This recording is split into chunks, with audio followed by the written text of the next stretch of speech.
যারা চায় যে রব্বুল আলামিন আল্লাহর সাথে সাক্ষাৎ করতে, আল্লাহ রব্বুল আলামিন তাদেরকে কিছু করণীয় বলেছেন।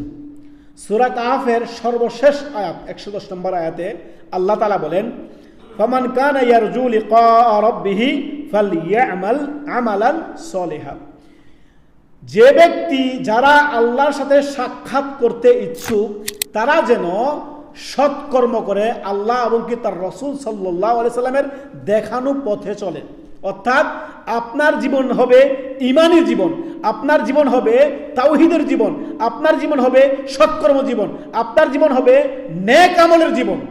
পাপের জীবন হবে না, অন্যায়ের জীবন হবে না, সীমালঙ্ঘনের জীবন হবে না, অত্যাচারের জীবন হবে না, সৎকর্মের জীবন, সৎ জীবন যাপন করবেন আপনি, ভালো মানুষ হয়ে যাবেন আপনি, ইমানদার বান্দা হয়ে যাবেন, আমলদার বান্দা হয়ে যাবেন। অসৎকর্ম করবেন না, পাপ করবেন না, কোনো প্রকার সীমালঙ্ঘন আপনি করবেন না। এটা হচ্ছে আল্লাহর সাথে সাক্ষাৎ করার আমল। তারপরে আল্লাহ তাআলা বলেন, ওয়ালা ইউশরিক বিইবাদাতি রাব্বিহি আহাদা। আল্লাহর ইবাদতে আল্লাহর সাথে কাউকে শরীক করা যাবে না।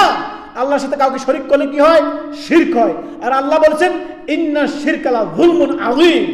শিরক হচ্ছে সবচেয়ে বড় মহাপাপ।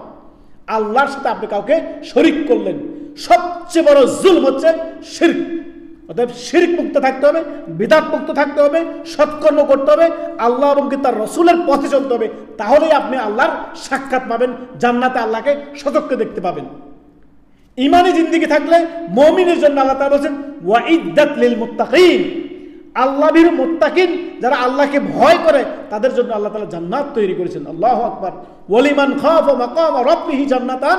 যে ব্যক্তি আল্লাহর সামনে দাঁড়ানোকে ভয় করবে, আল্লাহর সাথে সাক্ষাৎকে আল্লাহকে ভয় করবে, তার জন্য আল্লাহ তাআলা দুটি জান্নাত রেখেছেন। ওয়ালিমান খাফা মাকামা রাব্বিহি জান্নাতান।